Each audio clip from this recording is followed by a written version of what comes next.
Chapter 6. Early morning sunlight streamed down onto the forest floor as Firepaw roamed in search of prey. 2 moons had passed since he had begun his training. He felt at ease in this environment now. His senses had been awoken and educated in the ways of the woods. Firepaw paused to sniff the earth and the cold, blind things that moved within it. He caught the scent of a 2-leg that had wandered the forest recently.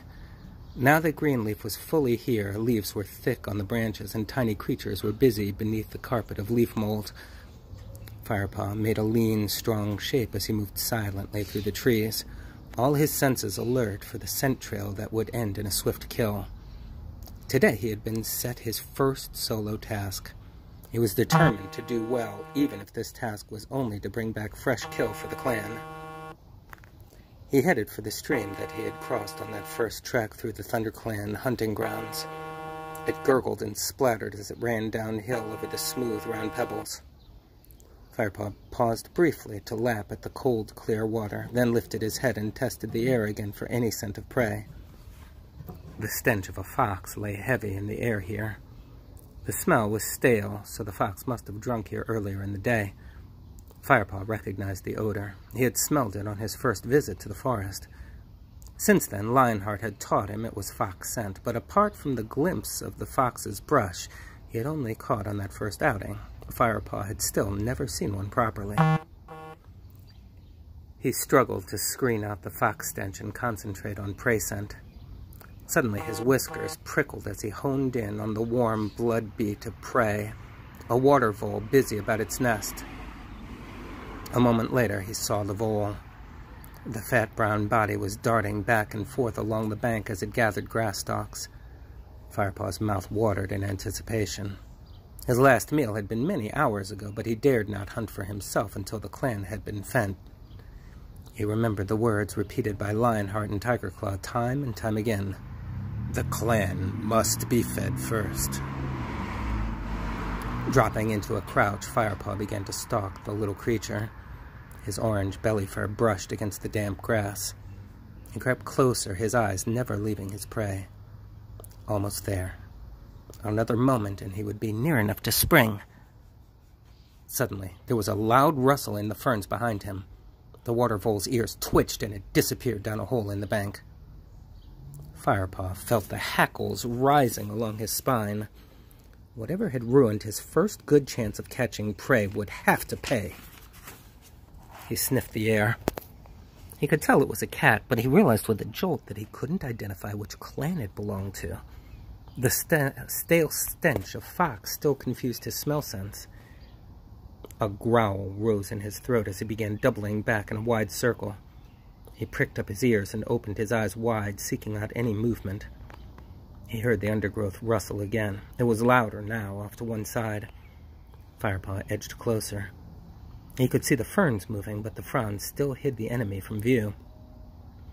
A twig snapped with a sharp cracking noise. From the noise it's making, it must be big, Firepaw thought, preparing himself for a fierce battle. He leaped for the trunk of an ash and climbed swiftly and silently up to an overhanging branch. Below him, the invisible warrior came closer and closer still. Firepaw held his breath, judging his moment as the ferns were pushed aside, and a large, grayish shape emerged.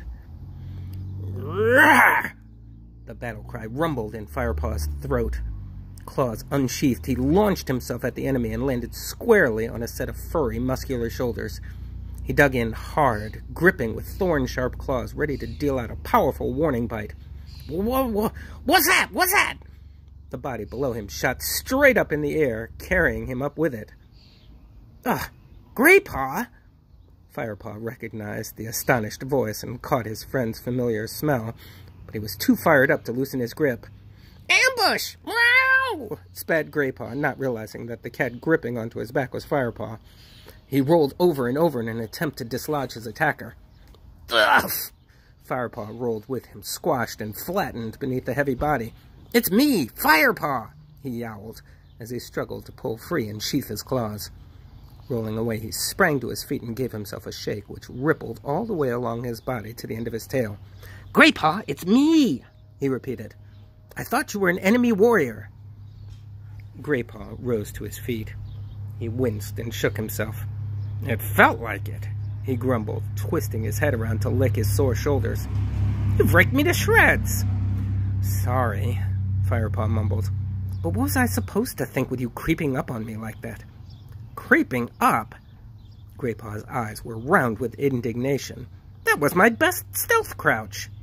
Stealth? You stalk like a lopsided badger, Firepaw teased. He flattened his ears playfully. Graypaw gave a hiss of delight. I'll show you, lopsided. The two cats leaped at each other and began rolling over and over in a play fight. Graypaw swiped at Firepaw with a hefty paw, and the young apprentice's head buzzed with stars. Ugh! Firepaw shook his head to clear it and then launched a counterattack. He managed to get in a couple of paw strikes before Graypaw overpowered him and held him down. Firepaw let his body go limp. You give up too easily, mewed Graypaw, loosening his grip. As he did so, Firepaw sprang to his feet, firing Graypaw off his back and into the undergrowth. Firepaw leaped after him and pinned him to the ground. Surprise is a warrior's greatest weapon, he crowed, quoting one of Lionheart's favorite phrases. He jumped nimbly off Graypaw and began to squirm around in the leaf litter, enjoying his easy victory and the warmth of the earth against his back. Graypaw seemed unbothered by his second defeat of the morning. It was too fine a day for bad temper. So, how are you getting on with your task? He asked. Firepaw sat up. I was doing just fine until you came along. I was about to catch a vole when your noisy trampling frightened it off. Oh, sorry, mewed Graypaw. Firepaw looked at his crestfallen friend. That's okay, you didn't know, he purred. Anyway, he continued, shouldn't you be heading to meet the patrol in the WindClan border? I thought you had to give them a message from Bluestar. Yeah, but there's plenty of time. I was going to do a little hunting first. I'm starving. Me too, but I've got to hunt for the clan before I can hunt for myself. I'll bet Dustpaw and Sandpaw used to swallow a shrew or two when they were on hunting duty, snorted Graypaw. Well, I wouldn't be surprised if they did, but this is my first solo assignment.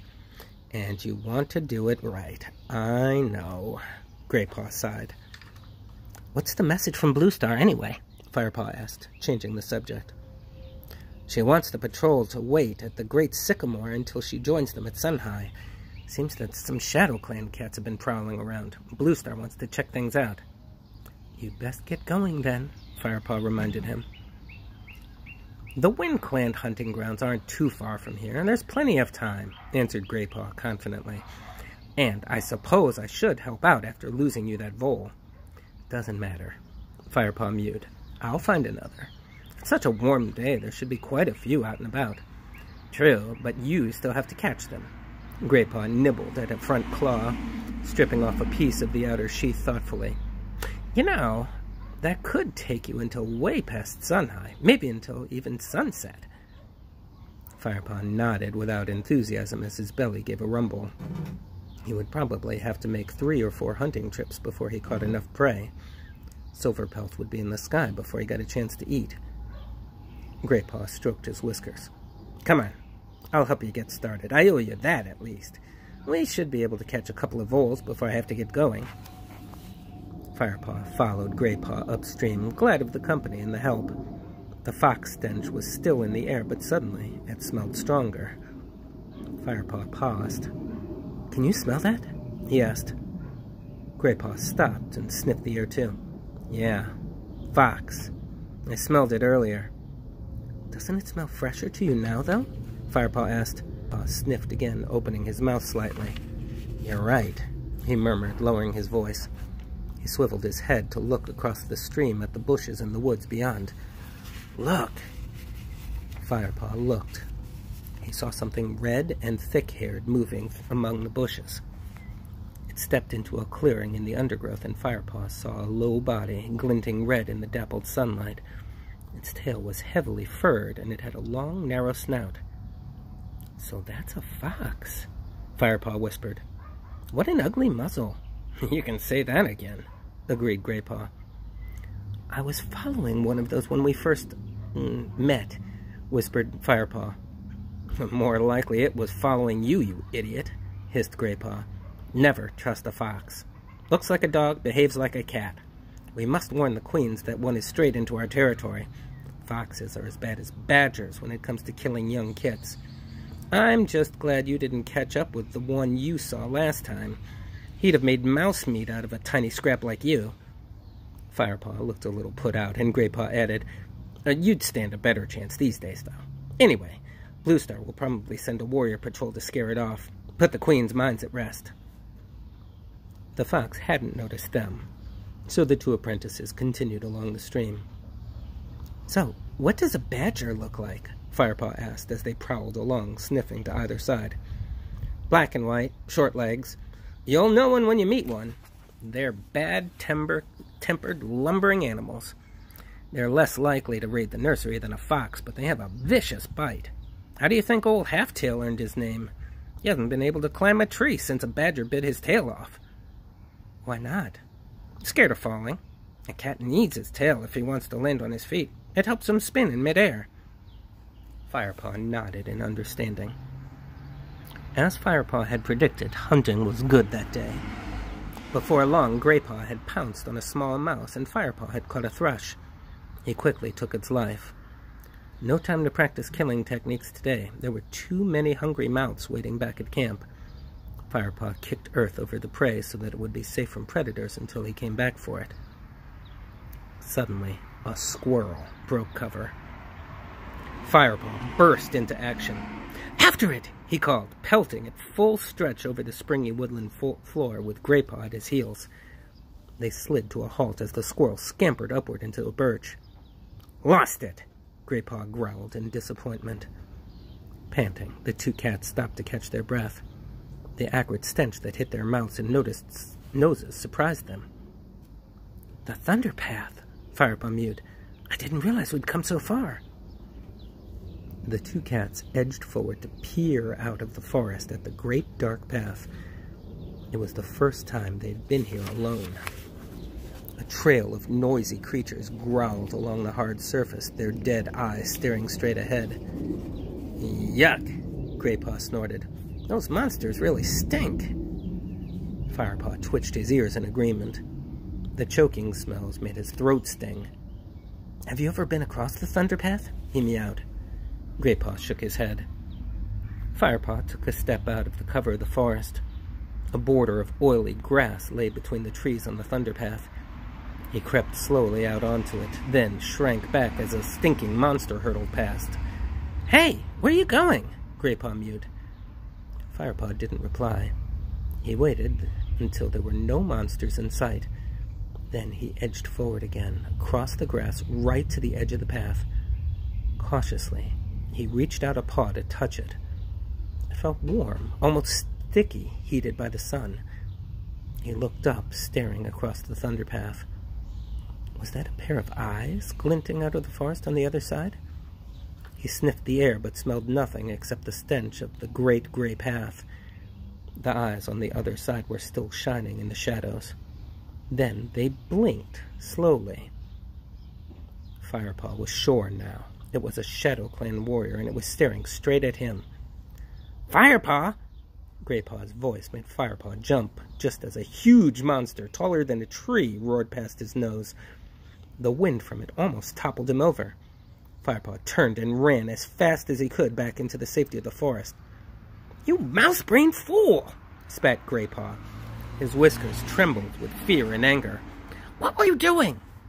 "I just wondered what the Thunder Path felt like," Firepaw muttered. His whiskers were trembling, too. "Come on," hissed Graypaw edgily. "Let's get out of here." Firepaw followed Graypaw as he leaped away back into the forest. Once they were a safe distance from the Thunder Path, Graypaw stopped to catch his breath. Firepaw sat down and began to lick his ruffled fur.